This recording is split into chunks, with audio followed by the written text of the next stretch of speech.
Good morning, students. Today we are going to discuss about the concept of mean life or average life. The mean life or average life is that average time interval during which or say up to which a radioactive substance exists. यानी कि बेटा ये वो time interval है जब तक कोई भी रेडियोएक्टिव सब्सटेंस क्या करता है एग्जिस्ट करता है because we can not estimate the fix time of a radioactive sample to decay completely. So we can estimate in terms of average life or mean life. So simply the mean life is given as the total life of all nuclei present in the sample. The total life of all nuclei present in the sample divided by total number of nuclei. Total number of nuclei.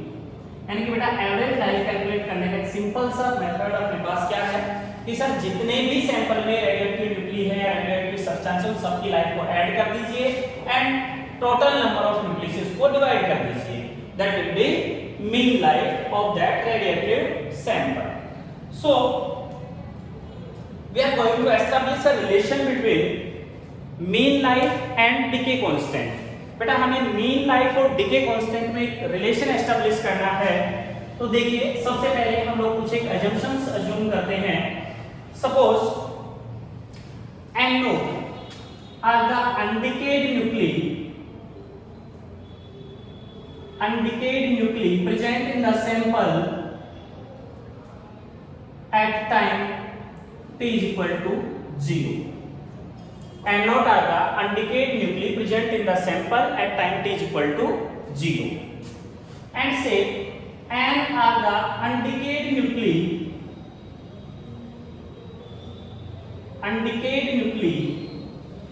present in the sample at any instant T. Now suppose in time interval T to T plus dt the number of nuclei decayed are T2 T plus dt. यानी कि बेटा T2 time interval dt में अपने पास जो number of nucleus जो decay होते हैं data से d है. अब यहां पर देखिए बेटा जो टाइम इंटरवल dt है that is a very short time. So we can say that to decay dn nuclei completely t time is taken. So we can say that the total life of dn nuclei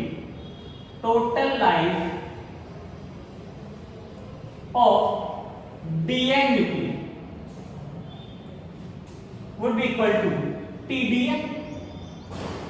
Correct? So total life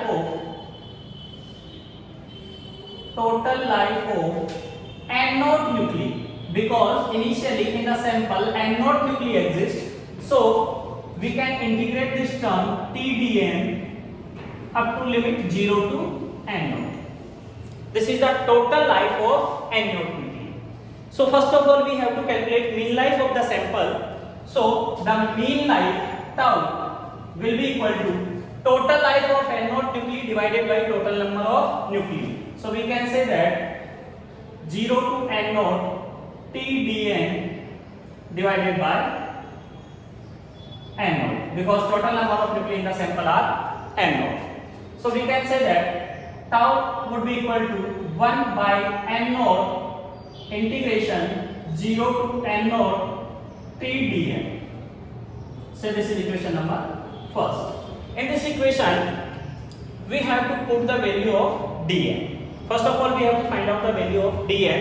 So from radioactive decay law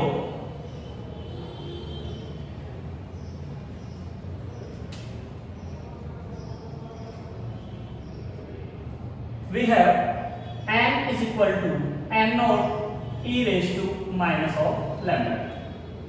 Now on differentiating this term both sides,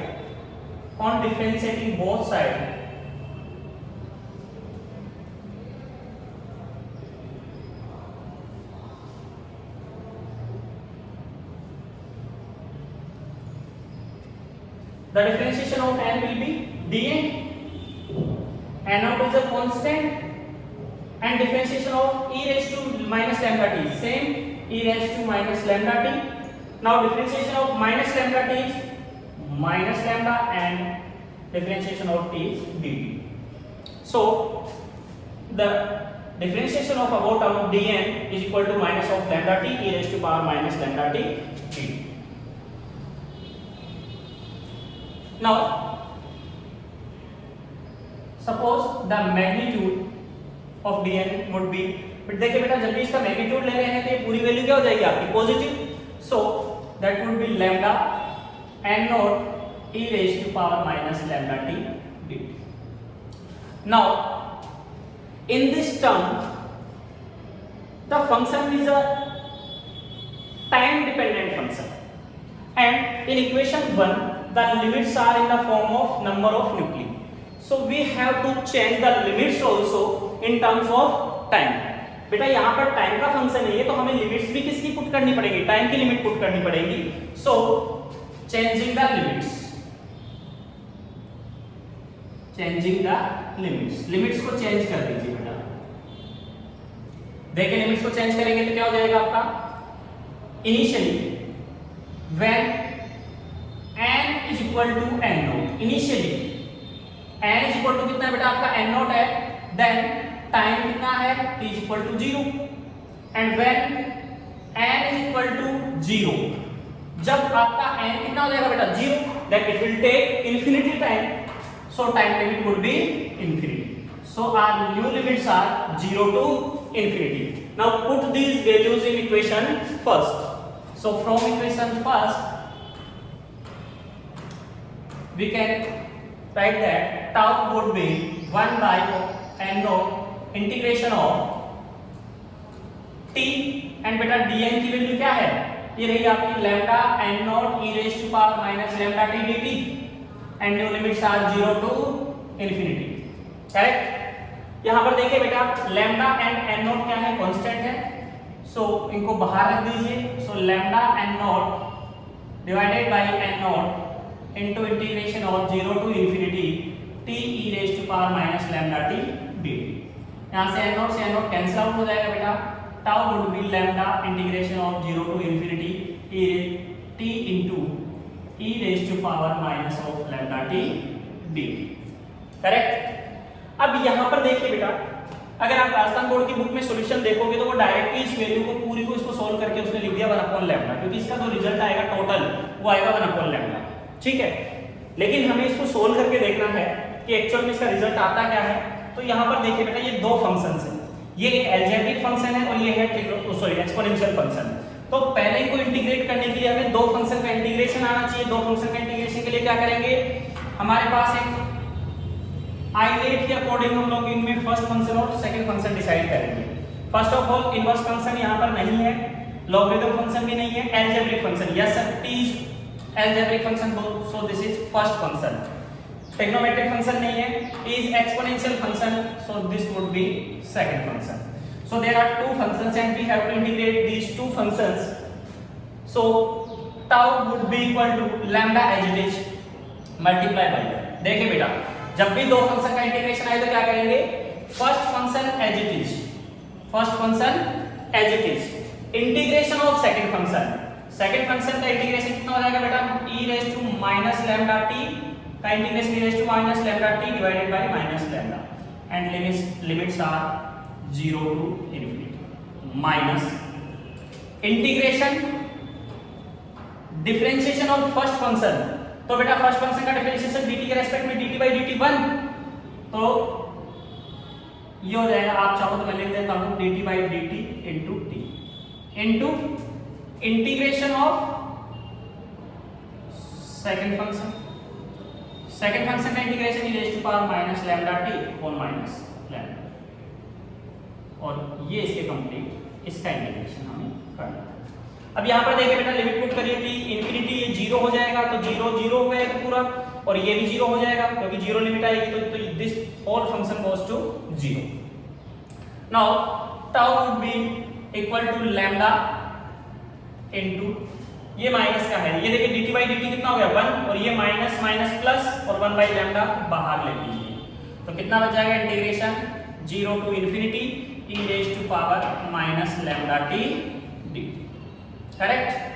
यहां से देखिए lambda से lambda भी cancel out हो गया बेटा, तो यहां पर आ जाएगा tau is equal to integration of 0 to infinity e raise to power minus lambda t dt। सही बेटा। अब यहां से अगर फर्दर मैं इसको सॉल्व करता हूं तो देखिए e raise to power minus lambda t का इंटीग्रेशन करिए बेटा, तो टाउ इज इक्वल टू आ जाएगा e raise to power minus lambda t upon minus lambda, and limit कितनी आ जाएगी बेटा आपकी 0 to infinity. So tau would be equal to, देखिए 1 माइनस लैम्डा को बाहर ले लीजिए, ये तो अपर लिमिट पुट करिए इन्फिनिटी, तो e raise to power minus infinity minus 0 put करोगे तो e रेज टू 0, तो tau would be equal to minus 1 by lambda into e raise to minus infinity 0 minus e raise to 0, किसी भी function की power 0 means 1, तो कितना आ जाएगा बेटा टाउ इज इक्वल टू, ये तो कितना बच गया -1, तो -1 अपॉन लैम्डा इनटू -1, ये माइनस माइनस कितना हो गया प्लस, तो टाउ इज इक्वल टू कितना आ जाएगा बेटा 1 बाय लैम्डा।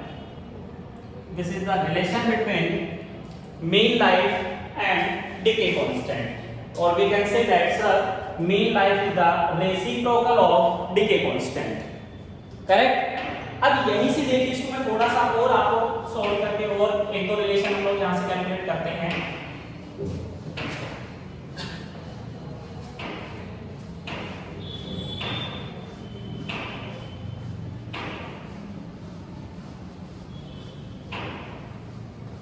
देखिए बेटा मीन लाइफ और average, sorry mean life and half life में अपन एक रिलेशन देखते हैं, relation between mean life and half life. देखिए बेटा हाफ लाइफ क्या था अपना, t half is equal to था सर 0.693 डिवाइडेड बाय लैम्डा।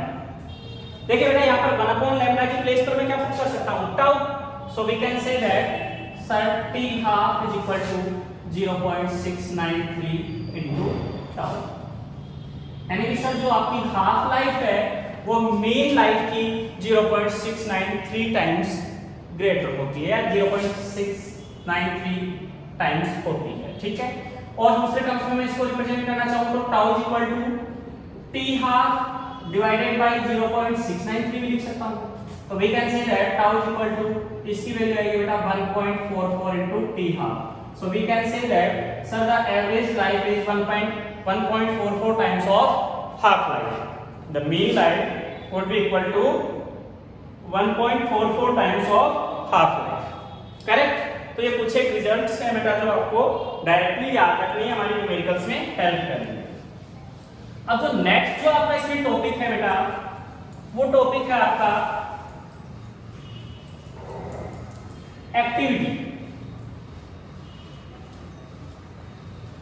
और डिके रेट भी बोल सकते हैं आप लोग, एक्टिविटी और रेट ऑफ डिसइंटीग्रेशन, कुछ भी बोल दीजिए, एक्टिविटी बोल दीजिए या रेट ऑफ डिसइंटीग्रेशन बोल दीजिए। देखिए ये होती क्या है, it is defined as the disintegrations taking place in a sample per second, यानी कि किसी भी रेडियोएक्टिव सैंपल में जितने डिसइंटीग्रेशन पर सेकेंड हो रहे हैं बेटा, उसको हम लोग क्या बोलते हैं, एक्टिविटी बोलते हैं, ठीक है। तो हम लोग क्या बोल रहे हैं कि sir activity is the disintegrations taking place per second, यानी कि सर किसी भी रेडियोएक्टिव सैंपल में पर सेकेंड जितने डिसइंटीग्रेशन हो रहे हैं उनको हम लोग क्या बोल रहे हैं, उस सैंपल की एक्टिविटी बोल रहे हैं, ठीक है। तो एक्टिविटी को रिप्रेजेंट कैसे करेंगे हम लोग, देखिए बेटा r से रिप्रेजेंट करेंगे हम लोग एक्टिविटी को, तो r would be equal to minus of dn by dt, rate of disintegration ही तो है ये, तो रेट ऑफ डिसइंटीग्रेशन क्या हो गई, the number of disintegrations taking place per second in a radioactive sample. तो r इक्वल टू कितना हो जाएगा बेटा, माइनस dn अपॉन dt, इसको मैं बोल देता हूं इक्वेशन नंबर 1। और रिजल्ट्स अपन इसकी हेल्प से कैलकुलेट कर सकते हैं। देखिए अपने को पता है रेडियोएक्टिव डीके लॉ में अपन ने बोला था कि sir minus dn upon dt directly proportional होता है n के, या फिर minus dn upon dt is equal to कितना होता है बेटा, लैम्डा है। तो इसका मतलब क्या हो गया कि मैं यहाँ पर ये वैल्यू पुट कर सकता हूँ, -dn/dt की जगह कितना पुट कर दूं, lambda n। So from equation 1 कितना आ जाएगा, r = लैम्डा n। यस और नो? अब देखिए अपना डिके जो है वो क्या कहता है, सर n = होता है n0 e⁻ λt। तो r = कितना हो जाएगा, लैम्डा n0 e⁻ λt। अब देखो बेटा, लैम्डा n को r बोल रहे हैं तो लैम्डा n0 को क्या बोल दूंगा, r0 इनिशियली एक्टिविटी। तो r = r0 e⁻ λt। मतलब सिमिलरली ये भी क्या है बेटा, ये भी डिके लॉ का एक फॉर्म है, बट ये किसके टर्म्स में है, एक्टिविटी की टर्म्स में है। सेम वही वहां पर क्या आएगा, n = n0 e⁻ λt आएगा। यहाँ पर कितना आ रहा है, r = r0 e⁻ λ2 आ रहा है, करेक्ट। अब यहाँ पर अगर मैं इसकी यूनिट्स की बात करूं तो बेटा आपकी इसकी यूनिट्स आपको याद रखनी है। 3 यूनिट बता रहा हूं, तीनों की यूनिट अपने बहुत काम की है और आपको तीनों यूनिट्स को प्रॉपर तरीके से याद रखना है। First unit is becquerel. Becquerel है बेटा और BQ से रिप्रेजेंट करेंगे and 1 becquerel is equal to होता है 1 डिसइंटीग्रेशन पर सेकेंड। 1 डिसइंटीग्रेशन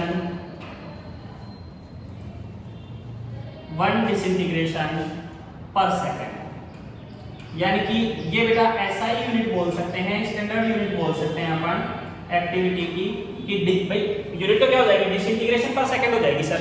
लेकिन बैक्यूरल में क्या होता है, बैक्यूरल में अपन मेजर करेंगे और 1 बैक्यूरल इज इक्वल टू क्या होता है, 1 डिसइंटीग्रेशन पर सेकेंड। यानी कि 1 सेकंड में कितने, 1 डिसइंटीग्रेशन हो रहे होंगे किसी भी रेडियोएक्टिव सैंपल में। दूसरी यूनिट है बेटा क्यूरी, CI से रिप्रेजेंट करूंगा and 1 curie is equal to होता है बेटा 3.7 × 10⁻10 डिसइंटीग्रेशन पर सेकेंड। डिसइंटीग्रेशन पर सेकेंड। या मैं दूसरे टर्म्स में क्या बोल सकता हूं बेटा कि 1 CI is equal to 3.7 × 10⁻10 Becquerel भी बोल सकता हूं, क्योंकि 1 बैक्यूरल क्या होता है, 1 डिसइंटीग्रेशन पर सेकेंड। तो 1 CI is equal to 3.7 × 10⁻10 Becquerel भी बोल सकता हूं। अगर बैक्यूरल की फॉर्म में अगर इसको रिप्रेजेंट करना हो, कन्वर्ट करना हो, क्या करेंगे, 3.7 × 10⁻10 बैक्यूरल। ठीक है बेटा। थर्ड यूनिट है बेटा रदरफोर्ड। थर्ड यूनिट क्या है आपकी, रदरफोर्ड है। इसको RD से रिप्रेजेंट करूंगा मैं एंड बेटा 1 RD इज इक्वल टू होता है 10⁻6 डिसइंटीग्रेशन पर सेकेंड। 10⁻6 डिसइंटीग्रेशन पर सेकेंड। ठीक है। या फिर मैं क्या बोल सकता हूं कि sir 1 rutherford is equal to 10⁻6 becquerel भी बोल सकता हूं, अगर बैक्यूरल की फॉर्म में बोलना है तो बेटा आपको ये पूछे कि यूनिट्स है आपकी एक्टिविटी की, कई बार 2 बार पूछ लेता है कि एक्टिविटी की यूनिट क्या होगी, तो अपने को याद रखनी है बैक्यूरल होगी सर, क्यूरी होती है। कई बार पूछ लेता है 1 क्यूरी में एक अपने न्यूमेरिकल भी दे रखा है, ठीक है, कि किसी रेडियोएक्टिव सैंपल की एक्टिविटी अपने को 1 मिली क्यूरी दे रखी है, उसमें कुछ टाइम लगा के कैलकुलेशन करवा रखा है, वो मैं आपको करवाऊंगा अभी। ठीक है। तो यहाँ तक आप लोग जो मैंने आपको डेरिवेशन करवाया, जो मीन लाइन का डेरिवेशन करवाया, एक्टिविटी के बारे में बताया, आप इसको अच्छे से प्रॉपर तरीके से तैयार कीजिए। और देखिए मीन लाइन का जो डेरिवेशन है बेटा आप उसकी बहुत प्रैक्टिस कीजिएगा। ठीक है, आपके पास नोट्स अवेलेबल है, वहां से पढ़िएगा। और नेक्स्ट क्लास में हम लोग इसके न्यूमेरिकल पोर्शन के बारे में डिस्कस करेंगे और आगे की जो थ्योरेटिकल बातें हैं, अब हम लोग अल्फा, बीटा और गामा पार्टिकल्स की प्रॉपर्टीज पढ़ेंगे, उनका डिके पढ़ेंगे। ठीक है, तो बहुत सारा कुछ अभी अपने पास पढ़ने के लिए है, यहाँ तक तो आप प्रिपेयर कीजिए, कोई डाउट हो तो आप पूछिए। ठीक है बेटा, थैंक यू।